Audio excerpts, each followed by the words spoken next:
Good morning, praise the Lord, नमस्कार, सत श्री अकाल, आदाब, जय प्रभु यीशु मसीह के। आज का वचन नीति वचन 7 अध्याय 6 से 27 आयत तक वचन को ध्यान से सुने और आमेन के साथ वचन को ग्रहण करें। आज का जो टॉपिक है पराई स्त्री वेश्यागामी। तो आज के वचन में बहुत कुछ है और इस वचन को मैं शुरू कर रहा हूँ। वचन को ध्यान से सुने और वीडियो को भगा भगा करके ना देखें। आपका जीवन का सवाल है।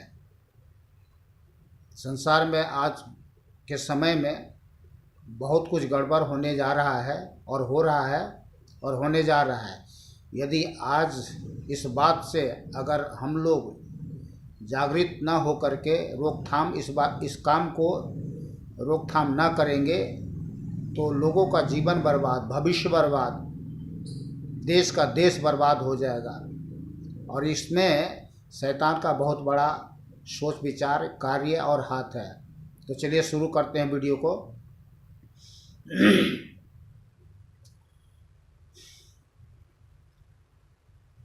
मैंने नीति वचन 7 का 6 से 27 आयत तक।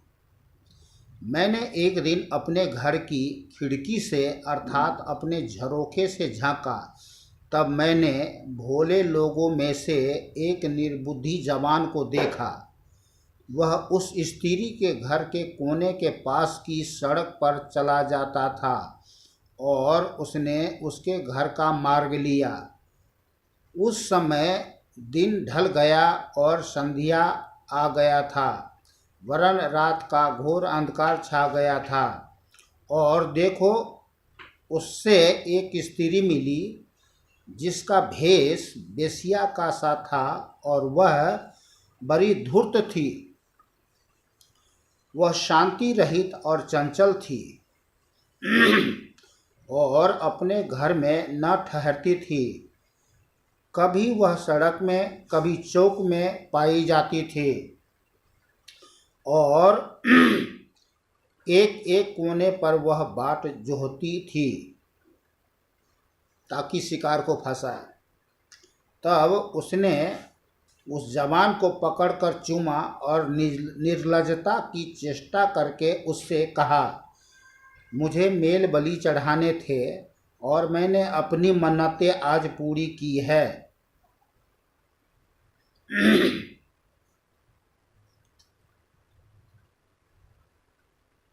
इसी कारण मैं तुझसे भेंट करने को निकली। मैं तेरे दर्शन की खोज थी और अभी पाया है। मेल बलि चढ़ानी थी, अर्थात मुझे तेरी ज़रूरत था, मैं तुम्हें ढूंढ रहा था और तुम मुझे मिल गया और अभी पाया है। मैंने अपने पलंग के बिछौनों पर मिस्र के बलबूटे वाले कपड़े बिछाए हैं। मैंने अपने बिछौनों पर गंधरस, अगर और दालचीनी छिड़की है, यानी सुगंध से भर दिया है। इसलिए अब चल हम प्रेम से भोर तक जी बहलाते रहें। हम परस्पर की प्रीति से आनंदित रहें, क्योंकि मेरा पति घर में नहीं है, वह दूर देश को चला गया है। वह चांदी की थैली ले गया है और पूर्णमासी को लौट आएगा। ऐसी बातें कहकर उसने उसको अपनी प्रबल माया में फंसा लिया और अपनी चिकनी चुपड़ी बातों से उसको अपने बस में कर लिया। देखिए, जैसे बैल कसाई खाने को या जैसे बेड़ी पहने हुए कोई मूढ़ ताड़ना पाने को जाता है, अंत में उस जवान का कलेजा तीर से बेधा जाएगा। वह उस चिड़िया मार के समान है जो फंदे की ओर बेग से उड़े और ना जानती हो कि उसमें मेरे प्राण जाएंगे। आगे लिखा है 24 से, अब हे मेरे पुत्रों, समझाया जा रहा है, बताया जा रहा हमको, आपको, सबको। अब हे मेरे पुत्रों मेरी सुनो। ये कौन कह रहे हैं? प्रभु परमेश्वर कह रहे हैं। अब हे मेरे पुत्रों मेरी सुनो और मेरी बातों पर मन लगाओ। तेरा मन ऐसी स्त्री के मार्ग की ओर न फिरे और उसकी डगरों में भूल कर ना जाना, क्योंकि बहुत से लोग उसके द्वारा मारे पड़े हैं। क्या? मारे पड़े हैं। और ये सच है। आज ना जाने कितने लोग जो है मारे पड़े हुए हैं। लोगों को बताते थोड़ी हैं, कोई नहीं बताते हैं, क्योंकि बहुत से लोग उसके द्वारा मारे पड़े हैं। उसके घात किए हुओं की एक बड़ी संख्या होगी। बहुत बड़ी संख्या है। ना जाने कितने घर परिवार लुट गए, बर्बाद हो गए। उसका घर अधोलोक का मार्ग है। उसका घर जो है कहाँ है? अधोलोक का मार्ग, नीचे नरक। वह मृत्यु के घर में पहुंचता है। देख ली कितनी भयानक बात है ये।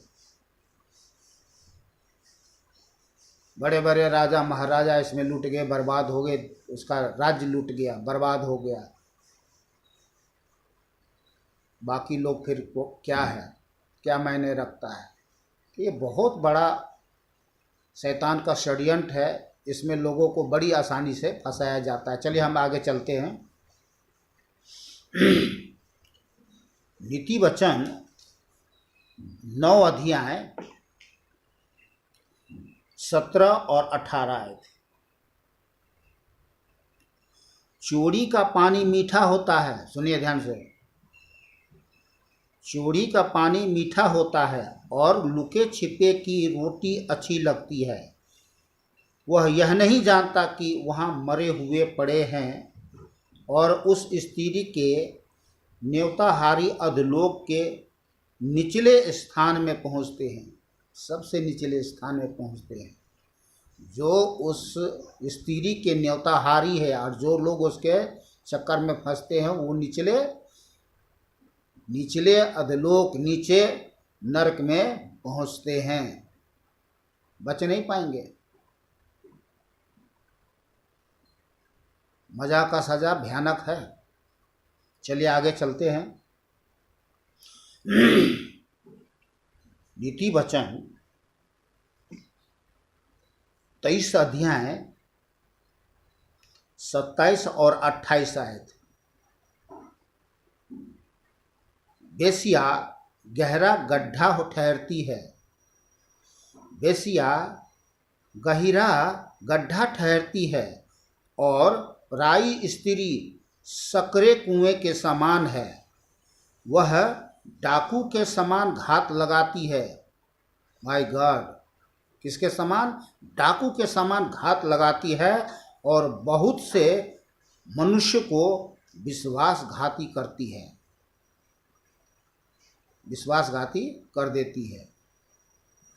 ये सच है। परमेश्वर ने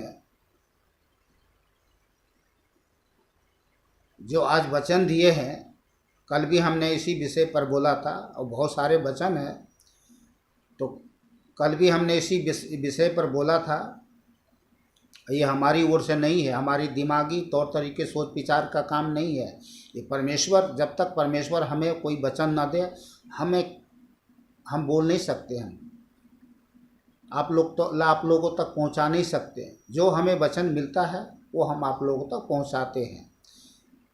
और ये परमेश्वर का प्रेम का महान भलाई है, जो आप लोगों को सुरक्षा देना चाहता है, जीवन को बचाना चाहता है। बचने वाले बचेंगे, जो परमेश्वर की बात नहीं मानेंगे वो तो गए नीचे नरक में। चलिए हम और आगे चलते हैं। नीति वचन 29 अध्याय 3 आयत। जो पुरुष बुद्धि से प्रीति रखता है अपने पिता को आनंदित करता है, परंतु वेश्याओं की संगति करने वाला धन को उड़ा देता है। ये बात सच है। आज जितने लोग वेश्याओं की संगति करते हैं, क्या कर रहे हैं? अपना कमाया हुआ धन, बाप का कमाया हुआ धन सब उड़ा देता है। और सिर्फ सवाल ये नहीं है कि उड़ा देने वाली बात नहीं है। वो कर क्या रहे हैं? अपने जीवन बर्बाद कर रहे हैं, अपने घर बर्बाद कर रहे हैं, घर लोगों को बदनाम कर रहे हैं, पड़ोसी को बदनाम कर रहे हैं, माहौल ख़राब कर रहे हैं। बहुत सारी समस्याएं उत्पन्न होती है उससे। ईश्वर क्रोधित होता है, बीमारियां उत्पन्न होती है। ये एक बहुत बड़ा जहरीला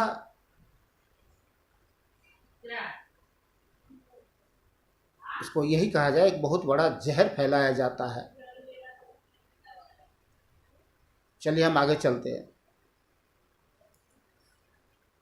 नीति वचन 31 अध्याय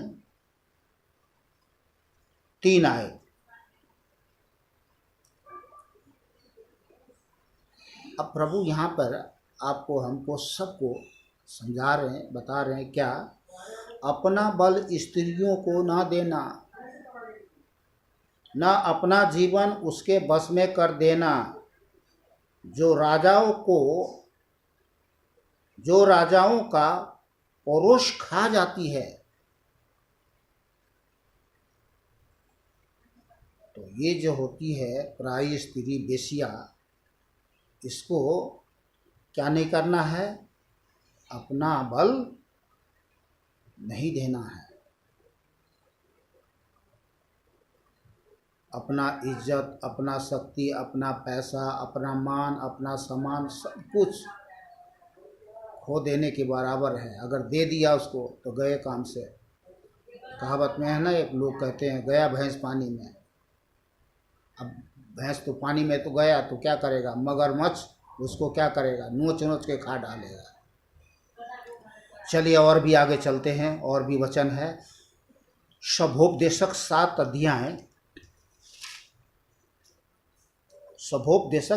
अध्याय 26 आयत। एक उपदेशक कहता है, मैंने ज्ञान के लिए अलग अलग बातें लिखकर जांची और यह बात निकाली। 27 मैंने पढ़ दिया। यहाँ पर शुभोपदेशक कहते हैं, मैंने मृत्यु से भी अधिक दुखदायक एक वस्तु पाई है। ओ माय गॉड, क्या है वो? मैंने मृत्यु से भी अधिक दुखदायक एक वस्तु पाई है, अर्थात वह स्त्री जिसका मन फंदा और जाल है।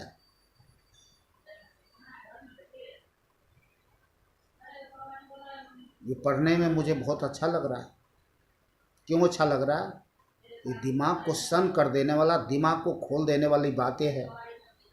मैंने मृत्यु से भी अधिक दुखदायक एक वस्तु पाई है, अर्थात वह स्त्री जिसका मन फंदा और जाल है और जिसके हाथ हथकड़ियाँ हैं। क्या है? ओ माय गॉड, हथकड़ियाँ हैं। जो एक बार उसके चक्कर में पड़ गया, बंध गया, वो तोड़ नहीं सकते उस हथकड़ी को, फंस गए।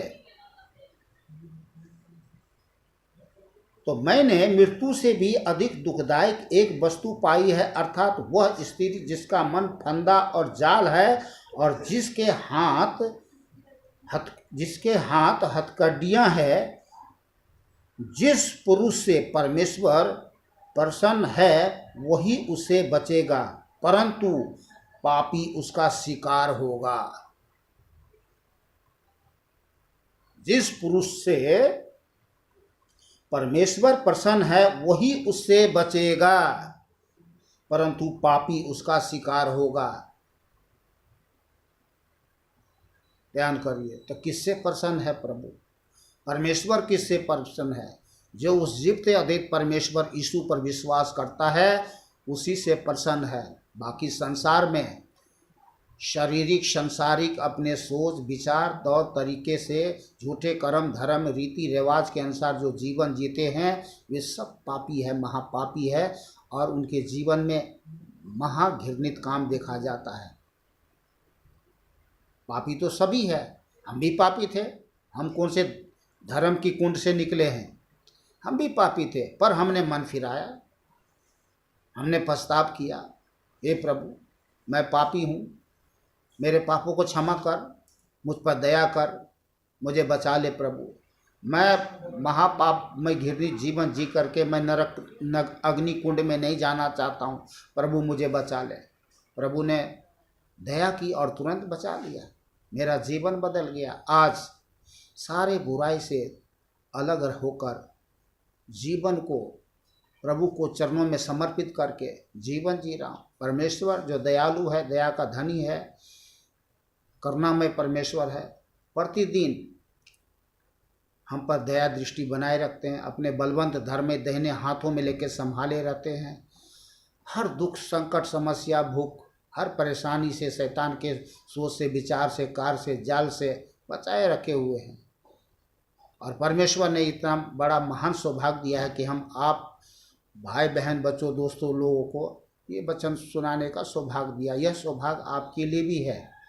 आप भी जीवते परमेश्वर यीशु के चरणों में आए और अपना जीवन समर्पित करें, जीवन धन्य हो जाएगा।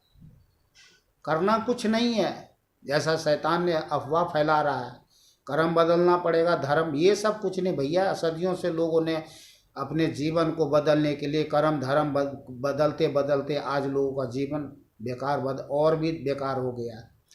कुछ नहीं करना, ईश्वर की दया चाहिए बस, और कुछ नहीं। मर गए सबके सब महापाप करते हुए। चलिए हम थोड़ा सा और भी वचन है कुछ जिसको मैं आपको सुना दूं। नीति वचन 22 अध्याय 14 आए।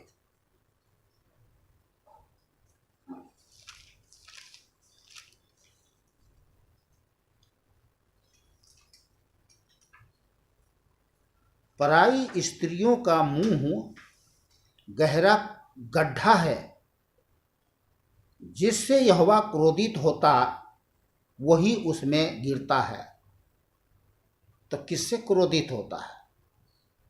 फिर से समझ लीजिए, पराई स्त्रियों का मुंह गहरा गड्ढा है, जो इसमें एक बार गिरेगा वो निकलेगा नहीं। जिससे यहोवा क्रोधित होता वही उसमें गिरता है। तो किससे परमेश्वर क्रोधित होता है? उन सारे लोगों से जो परमेश्वर अपना दया प्रेम भलाई करुणा प्रकट कर रहा है, लोगों को अपने पास बुला रहा हो कि हे पाप से बोझ से दबे हुए लोगों मेरे पास आओ, मैं तुझे विश्राम दूंगा। पर लोग क्या कर रहे हैं? परमेश्वर का विरोध कर रहे हैं। क्यों कर रहे हैं? इसलिए कर रहे हैं कि उन्होंने अपना जीवन शैतान को समर्पित कर दिया है। शैतान उसके जीवन के द्वारा बैर विरोध, नाना प्रकार की झूठी बातें, कर्म धर्म बदलना, धर्म परिवर्तन, ये सब सारे झूठी बातें बोल करके परमेश्वर का सामना करने, और वे नहीं जानता कि तुम क्या कर रहे हो। तभी प्रभु यीशु ने कहा, हे पिता इन्हें क्षमा कर, ये नहीं जानता कि ये क्या कर रहे हैं। तो देखिए, एक तरफ तो दया है, दया तो है, पर यदि आप परमेश्वर की दया को, प्रेम को, करुणा को, भलाई को नहीं स्वीकारेंगे तो परमेश्वर क्रोधित तो हो ही जाता है। स्वाभाविक बात है। अगर मम्मी पापा की बात अगर नहीं मानेंगे तो मम्मी पापा तो डांट आपको लगाएंगे, मारेंगे तो नहीं, पर हाँ ये बात तो चितौनी दे देंगे, जा तू अपनी करनी का फल आप भोगेगा। मेरा काम था, माँ बाप का फर्ज यही होता है कि अपने बच्चों को समझाना, बताना, सिखाना। बाकी देख बेटा, तो खुद आप समझदार है, तो स्वतंत्रता है तेरे पास, पर इस स्वतंत्रता का नाजायज़ फ़ायदा मत उठाना और चले मत जाना। कहाँ? राय स्त्री वेश्यागामी में, मौज मस्ती में, मौजा ही मौजा। तो क्या हो रहा है आज दुनिया में? क्या हो रहा है? मौजा ही मौजा। कल क्या होगा किसको पता, अभी ज़िंदगी का ले लो मज़ा। ये ऐसे ऐसे गीत गाते हैं, मौजा ही मौजा, मौजा ही मौजा ही मौजा, मौजा ही मौजा ही मौजा। ऐसे ऐसे गाने गा कर के क्या कर रहे हैं? गर्लफ्रेंड बॉयफ्रेंड, अरे भाई गर्लफ्रेंड बॉयफ्रेंड होता है पर महापाप तो मत करो। गर्लफ्रेंड बॉयफ्रेंड इसलिए होता है कि एक प्रेम का रिलेशन बनाना, जो दोस्ती होते हैं वो इस बेविचार करने के लिए नहीं होते हैं, महापाप करने के लिए नहीं होता है। हाँ, प्यार करो, मोहब्बत करो, पर एक रिलेशन बनाने के लिए, एक अपना कामकाज को ठीक से, एक जो पवित्र रिश्ता है उसको बनाने के लिए, उसमें सब ठीक रहता है। पर प्रेम के नाम पर, गर्लफ्रेंड बॉयफ्रेंड के नाम पे क्या हो रहे हैं? देख रहे हैं विदेशों में क्या दे रहे हैं, विदेशों में देखिए आज क्या हो रहा है। तो सारी व्यवस्थाएं बिगड़ चुकी है और इस कारण से परमेश्वर का क्रोध भड़कता है। तो चलिए आज के वचन के लिए प्रभु परमेश्वर यीशु को धन्यवाद करते हैं कि परमेश्वर ने हमें सावधान किया है कि हम ऐसे पराई स्त्री वेश्यागामी गहरे खड्डों से बच के रहें और अपना जीवन बर्बाद ना करें। परिवार को, समाज को, शहर को, राज्य को, देश को, इनसे हमें बचाना है। अगर नहीं बचाएंगे तो आपका देश बर्बाद हो जाएगा। ये केवल हमारे भारत देश की बात नहीं है, सभी लोगों के लिए वीडियो सभी देश विदेश तक में लोग जाएंगे और हिंदी सब समझते हैं। तो चलिए पिता परमेश्वर को धन्यवाद करते हैं कि परमेश्वर ने अपने सत्य वचन से हम सबको सावधान किया है, जागृत किया है कि हम बच के रहें। सभी भाई बहन बच्चों को, दोस्तों को फिर से एक बार नमस्कार, सत श्री अकाल, आदाब। जय प्रभु यीशु मसीह के। खुश रहे, आनंदित रहे, सुरक्षित रहे और भला चंगा रहे। मिलते हैं दूसरे वीडियो में, कल मिलते हैं फिर से दूसरे वीडियो में। अभी वचन ख़त्म नहीं हुआ है, अभी इस विषय पर और भी पावरफुल वचन है जो आपके रोंगटे खड़े हो जाएंगे। परमेश्वर सर्वज्ञानी है और सब बातों को जानता है और वो अपना सत्य वचन हमें वो इसलिए देता है कि हम सुरक्षित रहें, भला चंगा रहें, खुश रहें, आनंदित रहें, खुशहाल जीवन जिए। तो चलिए ठीक है, बंद करता हूँ इस वीडियो को। वीडियो बहुत ज़्यादा लंबी हो गई है, पर ध्यान रहे इस वीडियो को भगा भगा करके ना देखें, पूरा वीडियो देखें।